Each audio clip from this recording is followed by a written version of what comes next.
Chers téléspectateurs, chères téléspectatrices, que la paix et les bénédictions d'Allah soient sur vous. Bienvenue dans notre émission L'Islam en question. Et nous allons continuer en fait sur la série de la résurrection de Jésus dans la Bible. Et nous allons continuer avec notre panel d'intervenants qui aujourd'hui est consisté de Atabul Hayy et de Al-Hajj. Je vous dis à tous les deux, Assalamu alaikum wa rahmatullahi wa barakatuh. Wa alaikum salam wa rahmatullahi wa barakatuh. Donc lors de la dernière émission, nous avions énoncé la question suivante. Donc à la 9e heure, Jésus s'écria d'une forte voix, Eli, Eli, lama sabachthani, c'est-à-dire, mon Dieu, pourquoi m'as-tu abandonné? Est-ce qu'on peut étayer un peu là-dessus?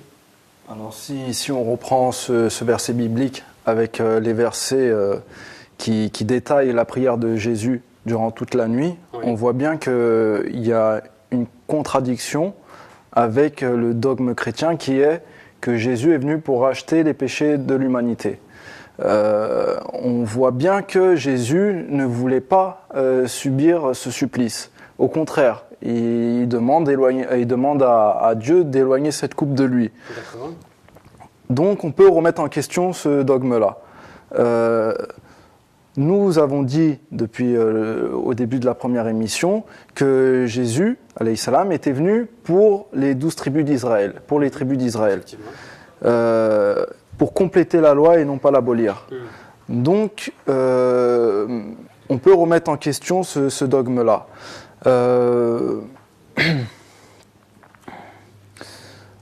Il faut aussi savoir que selon les versets bibliques, la prière d'un prophète ne peut pas être refusée.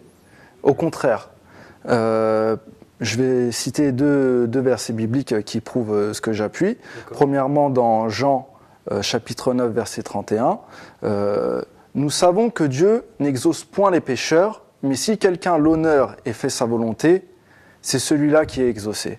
D'accord. Donc ce verset nous dit deux choses. Soit Jésus est un pécheur, soit Jésus a été entendu par Dieu par rapport à sa prière. Deuxième verset, dans Hébreux chapitre 5, verset 7, c'est lui qui, dans les jours de sa chair, ayant présenté avec de grands cris et avec larmes des prières et des supplications à celui qui pouvait le sauver de la mort, et ayant été exaucé à cause de sa piété. Donc cette situation qui est décrite dans ce verset-là est la situation de Jésus durant sa prière, durant toute la nuit. Donc on voit bien que les versets bibliques sont en opposition au dogme chrétien. Au contraire, ils prouvent que Jésus a survécu à cette épreuve et a été honoré au lieu d'être maudit. Ensuite, on peut se demander si vraiment Dieu a envoyé son Fils pour sauver l'humanité en lui affligeant une mort maudite, en ne l'écoutant pas dans ses prières et en faisant quelque chose qui est contre la volonté de son prophète, on peut se demander quel Dieu est-ce. Est-ce que nous pouvons avancer dans ce chemin-là? Est-ce qu'on peut avoir une perception d'un Dieu miséricordieux, d'un Dieu gracieux à travers cette idéologie? Donc voilà. Il y a un deuxième point aussi que je voulais citer. Tout au long de sa mission, par rapport à ces deux tribus-là, oui. Jésus enseigne que la prière est une grande arme. Les prières sont entendues et exaucées. Donc, comment se fait-il que devant ses suivants, devant ses apôtres, Jésus est victime du non-exaucement de sa prière? C'est contradictoire, ce n'est pas possible. Si ces apôtres auraient vu que Jésus n'est pas écouté par Dieu, leur foi serait vaine. Il n'y aurait plus de christianisme ou de suivants du Christ ou de suivants de Jésus, puisque ces prières ne sont pas entendues, puisque ces prières ne sont pas exaucées. Il faut savoir aussi que si Jésus n'aurait pas survécu à cette crucifixion, ses suivants n'auraient pas continué à adhérer et propager le message, puisqu'ils auraient vu comme quoi le prophète de Dieu n'a pas survécu à cette épreuve-là et n'a pas été entendu et écouté. Donc voilà par rapport à cet argument. Je pense qu'ici, en fait, pour suivre l'idée qu'a présentée Ataouha Saïb, il est judicieux de citer cette prière que Jésus a mentionnée dans la Bible, parce que, comme il disait, on voit, de par le verset que vous avez cité en tout premier, « Ô mon Dieu, pourquoi m'as-tu abandonné ?» Pourquoi parle-t-il d'abandon s'il était venu pour cela, justement? Si le but de son avènement était de mourir sur la croix pour racheter les péchés de l'humanité. Pourquoi prier avant?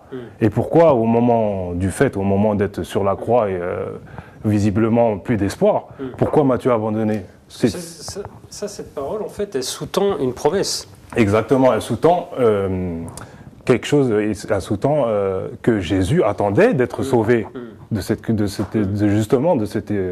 événement.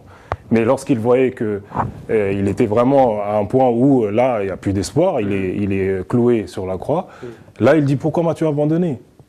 Pourquoi m'as-tu abandonné? Tu m'as promis, j'ai prié. » Et là, cette prière, elle est importante à citer. Jésus, de quelle manière a-t-il prié? Parce que la Bible, comme Ataouha Saïb l'a dit, on voit à travers le verset qu'il nous a cité tout à l'heure que la prière du juste est toujours exaucée. Mais là, il faut voir quelle prière.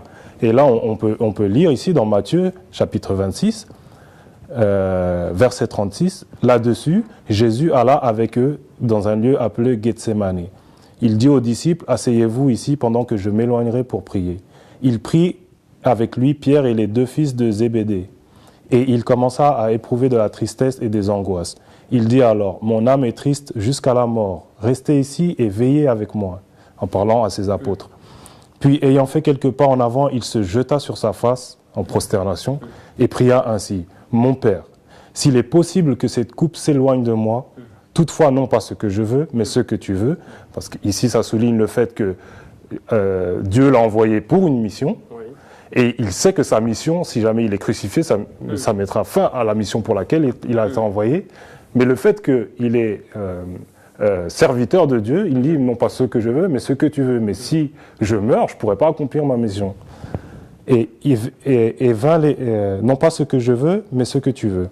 Et il vint vers les disciples qu'il trouva endormis et il dit à Pierre, « Vous n'avez donc pu veiller 1 heure avec moi ? Veillez et priez afin que vous ne tombiez pas dans la tentation. L'esprit est bien disposé, mais la chair est faible. » Il s'éloigna une seconde fois et pria ainsi, « Mon Père, s'il n'est pas possible que cette coupe s'éloigne de moi, s'éloigne sans que je la boive, que ta volonté soit faite. Mon Père, s'il n'est pas possible que cette coupe s'éloigne sans que je la boive, que ta volonté soit faite. » Il revint et il trouva encore ses disciples endormis, car les yeux étaient appesantis. Ce récit prouve que non seulement ce n'était pas une prière d'un court instant, mais il a fait plusieurs allers-retours où il venait vers ses disciples pour les inciter à prier avec lui. Et il voit qu'à chaque reprise, ils s'étaient endormis. Donc on voit que c'était un long laps de temps. Et ça prouve aussi que ses disciples étaient fatigués. C'était sûrement la nuit. Et pendant tout ce temps-là, Jésus faisait des allers-retours et priait. Et si la prière n'avait pas été exaucée et que Jésus serait mort sur la croix, ses disciples auraient pu dire « Nous avons prié toute la nuit. Jésus est venu plusieurs fois nous voir pour qu'on prie, pour éviter ce supplice. Et pourtant, ça n'a pas été le cas. Pourquoi continuer à croire à cette religion? Ils auraient pu se dire ça, les disciples. Mais on comprend avec tous ces arguments que Jésus n'est pas mort sur la croix. Il dit et il quitta, et s'éloignant, il pria pour la 3e fois, répétant les mêmes paroles. Puis il alla vers ses disciples et leur dit, « Vous dormez maintenant et vous vous reposez. Voici l'heure est proche, et le Fils de l'homme est livré aux mains des pécheurs. Levez-vous, allons, voici celui qui me livre s'approche. » Donc ici, Jésus, dans une autre version, où je n'ai pas le verset en tête, il dit qu'il a versé des larmes qui sont transformées en gouttes de sang, tellement il avait prié ardemment. Donc une prière d'une personne aussi proche que Jésus, proche de Dieu que Jésus, une prière aussi longue, aussi ardente, comment se fait-il qu'elle soit rejetée? Parce que comme il a dit à Ataouha Saïb, soit il est pécheur, à Dieu ne plaise, soit il est véridique, à ce moment-là, cette prière doit être exaucée. Donc on voit que le fait de prier pour ne pas subir cela, déjà prouve qu'il n'est pas venu pour cela. Et le fait qu'au moment venu, il est sur la croix et il dit « Oh mon Dieu, pourquoi m'as-tu abandonné ?»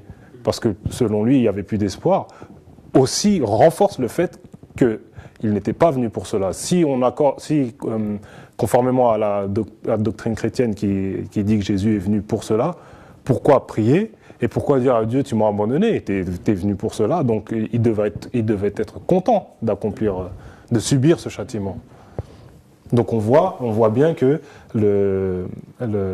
l'intention qu'avait Jésus, c'était de survivre à cela, car il avait une mission, et s'il subissait cette mort maudite, selon la Bible elle-même, sur la croix, ça mettrait fin à sa mission. D'accord. Il y avait encore un dernier signe que Jésus n'est pas mort sur la croix. On peut voir que dans Matthieu chapitre 27, verset 52, il est dit « Les sépulcres s'ouvrirent et plusieurs corps des saints qui étaient morts ressuscitèrent. Étant sortis des sépulcres après la résurrection de Jésus, ils entrèrent dans la ville sainte et apparurent à un grand nombre de personnes. » Donc maintenant, on peut se poser les questions. Pourquoi personne n'a interrogé ces saints-là qui ont été ressuscités? Pourquoi ces saints-là n'ont pas dit oui, Jésus est le Fils de Dieu, il a sauvé l'humanité, etc., etc. Il n'y a aucune interaction entre ces saints-là et les gens et les Juifs et dirigeants de cette époque-là. Donc on voit bien qu'il y a des manquements, des contradictions qui prouvent que Jésus n'est pas mort sur la croix. Selon un livre dans les interprétations des rêves, si ce verset-là correspond à une vision, ça symbolise, lorsque les saints sortent de leur tombe et rentrent dans une ville, ça symbolise qu'un grand personnage est libéré de son emprisonnement. Ce qui correspond à la libération de Jésus du supplice de la croix. Donc ce verset-là est vraiment synonyme à une vision qui évoque la libération de Jésus sur la croix. D'accord. Maintenant, toujours pour cette citation, Seigneur, Seigneur, mon Dieu, pourquoi m'as-tu abandonné? Il y a deux façons en fait de voir la chose. Soit Jésus ne comprend pas pourquoi Dieu l'a abandonné lui par rapport à une promesse. Et deuxièmement, on pourrait comprendre ça par le fait qu'il ne comprend pas, qu'il n'accepte pas que ça soit possible que Dieu ne respecte pas sa promesse.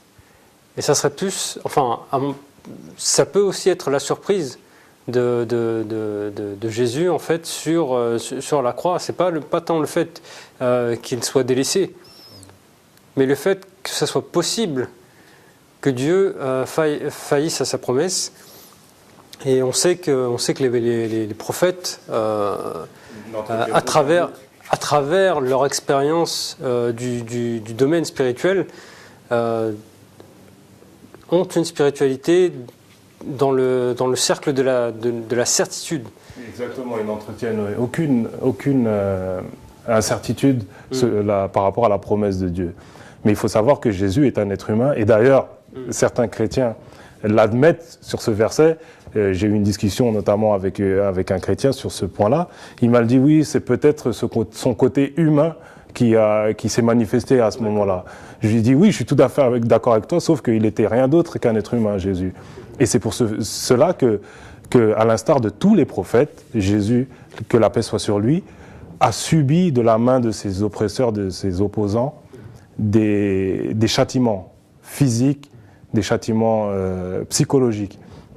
Donc c'est dans l'histoire de tous les prophètes de Dieu, on voit cela, que les prophètes souffrent physiquement.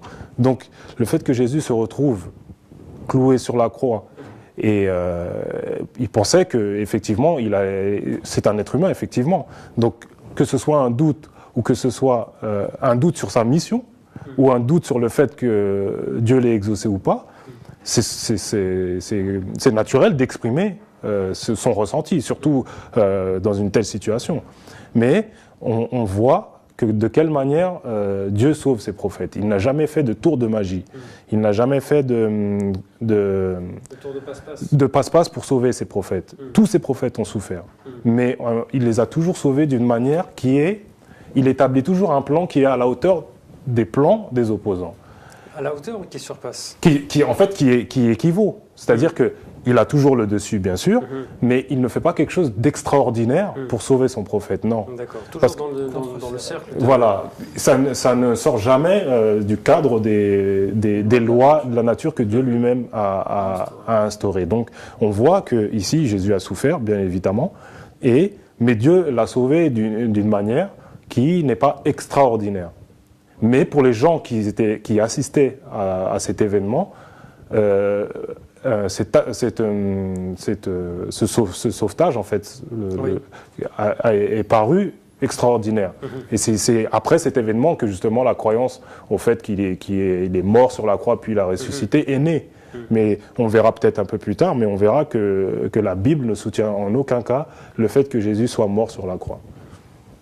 Et c'était peut-être une nécessité que Jésus ressente ce sentiment pour que le plan de Dieu soit continu. On voit avec les versets cités auparavant que Jésus était au courant que ça allait se passer. Mais peut-être qu'il pensait que ça allait se passer d'une autre manière, différemment, qu'il n'allait pas subir à ce niveau-là, qu'il n'allait pas subir le supplice à ce niveau-là. Donc ensuite, on voit que lorsqu'il s'évanouit, tout le monde s'en va. C'est peut-être une nécessité que Jésus soit dans cet état pour que le plan continue à avancer. Et on a parlé aussi des compagnons, des apôtres qui dorment, qui ne peuvent s'empêcher de dormir. Et enfin, j'ai peut-être tort, mais je perçois ça comme un peu une faiblesse et un peu comme une manque de foi, peut-être pas forcément de la fatigue, et peut-être que ce miracle qu'est la résurrection était un mal nécessaire en fait pour donner un essor à la croyance. Ici, en fait, sans mentionner l'état spirituel ou le degré que les apôtres de Jésus avaient concernant leur certitude en Jésus, ici, ce qui est mentionné, en tout cas dans la Bible, c'est le sommeil. Donc on voit qu'il y a eu un long temps de prière dans lequel Jésus était face contre terre, où il a prié. Il faut savoir que souvent, les prières les plus importantes qu'un prophète présente à son Seigneur, c'est souvent dans l'intimité. Et on voit ça dans l'histoire de tous les prophètes. Ils se retirent pour prier ardemment, surtout dans des occasions où le message qu'il apporte est en danger. On voit ça dans l'histoire de Moïse, alayhi salam, du prophète Mohammed aussi, sallallahu alayhi wa sallam. On voit ça dans l'histoire de tous les prophètes. Lorsque en apparence tout va mal et qu'on est sur le point d'échouer, en fait, ils se retirent pour prier. Et ces prières intimes font que le secours de Dieu survient. Et on voit ici, peut-être que c'est pas anodin que ses compagnons, ses apôtres n'arrivent pas à le suivre. Justement, c'est pour que lui, Jésus, reste vraiment en intimité avec son Seigneur et puisse prier plus ardemment encore. Donc c'est plus l'endurance de Jésus que à mon avis, à mon sens, c'est plus l'écart qu'il y a entre Jésus et ses apôtres plutôt que la faiblesse de ses apôtres. D'accord, merci. Ensuite, et si on regarde bien, il y a énormément de choses qui se sont passées. Est-ce qu'on pourrait récapituler en fait? Oui, on peut faire un récapitulatif. Pour commencer, on peut dire que Jésus est venu pour les 12 tribus d'Israël, sachant que au moment de cet événement, il n'y avait que deux tribus d'Israël. Donc il devait, pour être véridique et accomplir la mission qui lui a été destinée, continuer à propager le message aux autres tribus d'Israël. Ensuite, on peut évoquer le signe de Jonas, alayhi salam, la parabole que Jésus fait par rapport au signe de Jonas. Jésus nous dit que c'est un miracle qui sera montré aux Juifs pour qu'ils croient en lui. Donc, soit ce signe est faux et Jésus n'est pas véridique, donc n'est pas un prophète ou fils de Dieu, ou soit Jésus, comme Jonas, survit à son supplice. Ensuite, on peut aussi parler du rêve de la femme de Ponce Pilate. Donc on a vu que Dieu, à travers des visions, essaye de sauver son prophète. Donc là, par rapport à la femme de Pilate, qui a vu en rêve que Jésus, alayhi salam, était injuste et qui a fait part de ça à Ponce Pilate, qui est son juge, donc influence Ponce Pilate et fait prendre des décisions à Ponce Pilate qui sont là pour sauver Jésus et alléger son supplice. Ensuite, on peut aussi évoquer encore le passage où Joseph et Nicodème viennent avec 100 livres de myrrhe et d'aloès pour, entre guillemets, faire la tradition mortuaire, mais on voit bien que dans la précipitation, c'est plus pour soigner Jésus que pour faire une tradition mortuaire. Après, un autre grand signe est la prière de Jésus alayhi salam durant toute la nuit. Si on est dans le dogme, le fait que Jésus est mort sur la croix, cette prière ne sert à rien, ce passage ne sert à rien, et ses disciples ne sont pas guidés par rapport à l'exemple du prophète. C'est-à-dire, si Jésus a prié pour rien, pourquoi ses disciples continueraient dans cette foi-là ? Ensuite, on peut voir le signe que lorsque Jésus revient vers ses disciples après le supplice de la croix, il leur montre ses blessures, il leur dit « donnez-moi à manger », donc il essaye de leur prouver que j'ai survécu à cette épreuve et que je ne suis rien d'autre qu'un homme, et non pas un Dieu, une divinité ou un esprit même. On peut aussi parler du verset biblique qui dit comme quoi je vais continuer à mon chemin et ma mission. Il s'en va prêcher les brebis égarées du peuple d'Israël. Donc il continue bien sa mission. Ce qui, je pense qu'on peut aussi souligner, c'est qu'en fait, après tout ce qu'on a vu sur ce qui s'est passé autour de cet événement de la crucifixion, c'est que tout va dans le sens d'éviter justement la crucifixion. C'est étrange de croire que la mission de Jésus, la paix soit sur lui, est de venir pour mourir sur la croix et de tout mettre en œuvre, que ce soit de son côté à lui ou de côté des événements naturels, tels que le temps passé sur la croix. Il a passé que très peu de temps sur la croix. Aujourd'hui, en commémoration justement à cet événement, au Brésil, on voit des gens qui sont crucifiés littéralement, et qui restent tout un après-midi, mais ils redescendent de la croix, ils se font soigner leurs blessures, et puis c'est tout, on le voit aujourd'hui. C'est accessible, ces personnes ne souffrent de rien, mais Jésus a passé très peu de temps sur la croix, et le fait qu'on ne lui ait pas brisé les os pour accélérer justement cette mort, c'était quelque chose de très courant, parce que la crucifixion, la mort sur la croix est un processus très long. C'était un mode d'exécution très violent pour les personnes.